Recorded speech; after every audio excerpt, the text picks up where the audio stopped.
अब तुमसे और नहीं सहा जा रहा है मेरे बच्चे। मैं जानती हूँ कि तुम मुझे याद कर रहे थे।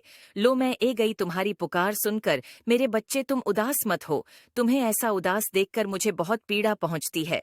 मेरे बच्चे तुम सदैव ही मेरी दृष्टि में रहते हो। मेरे बच्चे आज का संदेश तुम्हारे लिए है। तुम्हारी काली माँ ने तुम्हें स्वयं चुनाव है मेरे प्यार। बच्चे तुमने मुझ में पर बहुत विश्वास किया है। तो मैं आज स्वयं तुम्हें एक संदेश देना चाहती हूँ। मेरे बच्चे बस तुम अपनी माता को निराशा मत करना। इस संदेश को पूरा सुना क्योंकि यह तुम्हारे जीवन को खुशहाल बनाने के लिए आवश्यक है। मुझे पूरा विश्वास है कि मेरे बच्चे तुम मेरे इस संदेश को पूरा सनोज संगीत। मेरे प्यार बच्चे बहुत जल्द ऐसा होने वाला है। वह समय ए गया है। बस तुम थोड़ा विश्राम करो मेरे बच्चे। अब वह तुमसे मिलने वाला है। बहुत जल्द तुम्हारी मुलाकात उससे होगी। मेरे प्यार बच्चे तुम्हारे जीवन का दूसरा अध्याय प्रारंभ होने जा रहा है जो तुम्हारे जीवन को एक नई दिशा देगा।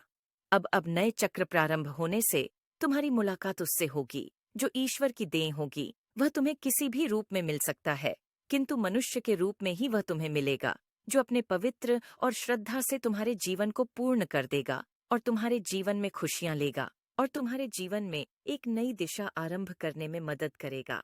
मेरे बच्चे मैंने तुम्हारे पास उसे भेज दिया। तुम्हारी सहायता भी करेगा।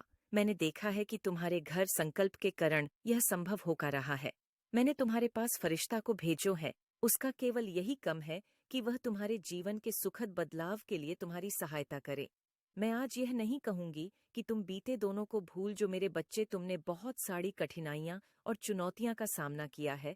तो मैं अब तुम्हें उन सभी से मुक्त करूंगी क्योंकि वह कठिनाइयां और चुनौतियां जो तुमने दी थीं वह मेरे द्वारा तुम्हारी परीक्षा ली गई थी जो कि एक कारणवश था जो तुम्हें कुछ समझने के लिए था। किंतु इस दौरान तुमने जो मुझे प्रार्थना की थी वह मैंने स्वीकार कर ली। मुझे तुम पर बेहद गर्व है कि तुमने मेरी परीक्षा को सफलतापूर्वक निभाया तथा बहुत ही कठिनाइयां के बावजूद तुम्हारा विश्वास मुझ में पर और अध्यात्म के मार्ग पर स्थिर बना रहा। इसी कारण अब मैं तुम्हें आश्चर्यचकित कर देने वाले उपहार भेज रही हूँ जिसे देखकर तुम्हारा मुझ में पर और विश्वास बांट जाएगा जो तुम्हें जल्द ही प्राप्त होंगे।